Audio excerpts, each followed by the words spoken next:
Childers, Cody and Brissa, and before we engage, our marriage would be marked as awesome, of course, but with our own baggage that we brought into it as well from previous practice marriages that we both have had, plus blended a family with 3 kids.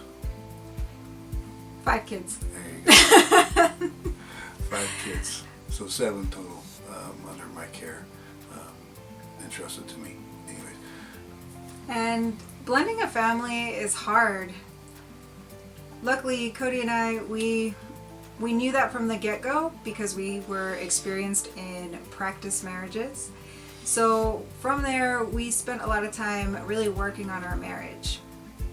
So I would say our marriage was fucking awesome. Prior to re-engage, we also had, in our courtship, sought out communication courses for marriage due to the generational gap, cultural gap, and language barrier. Mm-hmm. He's also left brain and I'm right brain. Yes, apparently.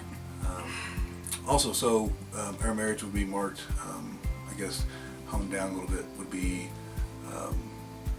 due to my career. I was very jaded for society, untrustworthy, so I also did a lot of controlling,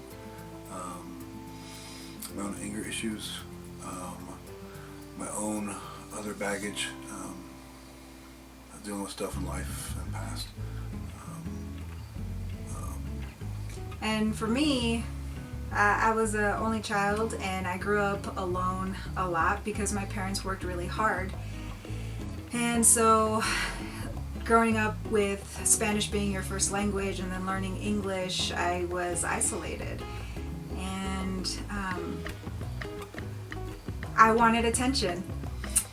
And I wanted connection.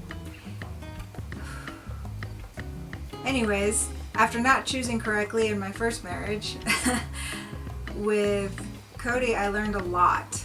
I learned a lot about myself. I learned a lot biblically. That was one of the things that attracted me to him, was how much he knew and he was able to articulate it, which was sexy to me. And I'm really glad that he opened up the Bible and he would read to me because I asked him to. I just wanted to know if the way he read it, maybe I could understand it better. And not just that, but I could have somebody there to ask questions right off the bat to see why there was so much I didn't understand. Anyhow. So in our courtship, I invited her to Flatirons with me to attend. And she actually was baptized December one year there at the Lafayette campus. On the fly. On the fly. Yeah, so, but our marriage, we had our struggles. We fought. We still fight. We just had a big fight this past week. Yep. Other than that, we're fighting right now. So during re-engage, was more of a recap for us. Nothing new. A lot of retouch bases on skills, tactics, rationale, communication, forgiveness, expectations, unmet expectations, intimacy, sex, spiritual intimacy, physical intimacy, emotional intimacy. Just recaps for us. But we still had stuff to do. Even though I knew a lot of the concepts already, it was good to take the time because I like the way that Reengage is formatted. It is for each of us to focus on ourselves and not so much on the other person, because it's so easy to blame the other person and that's not helping anything. So the booklet is good at walking you through biblically with scripture, and that's good. But yeah, I don't know, I just got mad for some reason. Blaming the other person in our current day and culture is what Paul says, do not conform to the world. So Reengage helps rephrase and pivot that into Christ-likeness inside our marriage. Yeah. So now, after re-engage, did we learn stuff? Yes.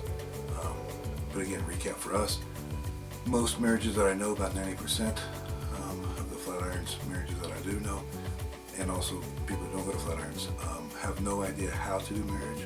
So I do believe re-engage would be very beneficial in the success of marriages, the rehoning of masculinity and feminine gender roles inside of biblical marriage, and would also probably